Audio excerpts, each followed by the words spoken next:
Каждый вечер Ричард Коллинз ел за огромным столом в одиночестве. В его доме в Бостоне было достаточно места для приемов, праздников и семейных ужинов. Но за столом всегда стояла только одна тарелка. Он был влиятельным бизнесменом, владельцем медицинской корпорации, человеком с деньгами, властью и репутацией, но с диагнозом, о котором никто не знал. Врачи дали ему несколько месяцев жизни, и Ричард молча принял это, продолжая существовать в режиме ожидания конца. Дом был идеален и пуст.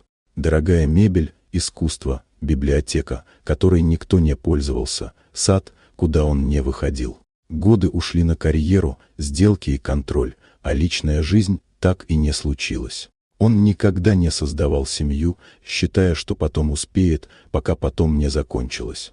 Единственным постоянным человеком в доме долгое время была пожилая экономка, но однажды ее временно заменила молодая женщина по имени Линда Харпер, которая пришла работать вместе со своей маленькой дочерью Эйвой, потому что ей не с кем было оставить ребенка.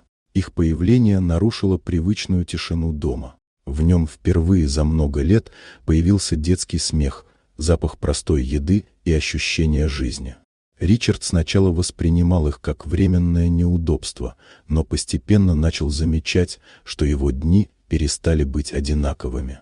Ребенок не боялся его холодного взгляда, а женщина не относилась к нему как к миллиардеру, только как к человеку. Дом, который раньше казался мавзолеем, начал наполняться движением, звуками и теплом.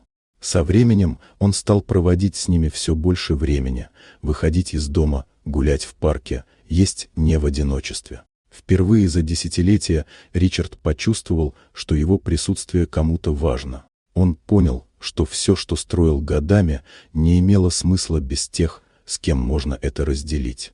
Когда его состояние резко ухудшилось, он уже не был один. Последние месяцы жизни стали для него самыми настоящими, без работы, без масок, без притворства. Он переписал завещание, оставив все Линде и Эйве, потому что именно они дали ему то, чего не смогли дать деньги, ощущение семьи. Ричард Коллинз умер не в одиночестве и не в страхе. Он ушел, зная, что наконец прожил жизнь по-настоящему. А в Бостоне спустя время появилось небольшое кафе с его именем, тихое место, наполненное светом, где каждый вечер за столами сидели люди вместе, а не по одному. Это история о том, что любовь не требует долгих лет. Иногда достаточно одного неожиданного присутствия, чтобы понять, ради чего стоило жить.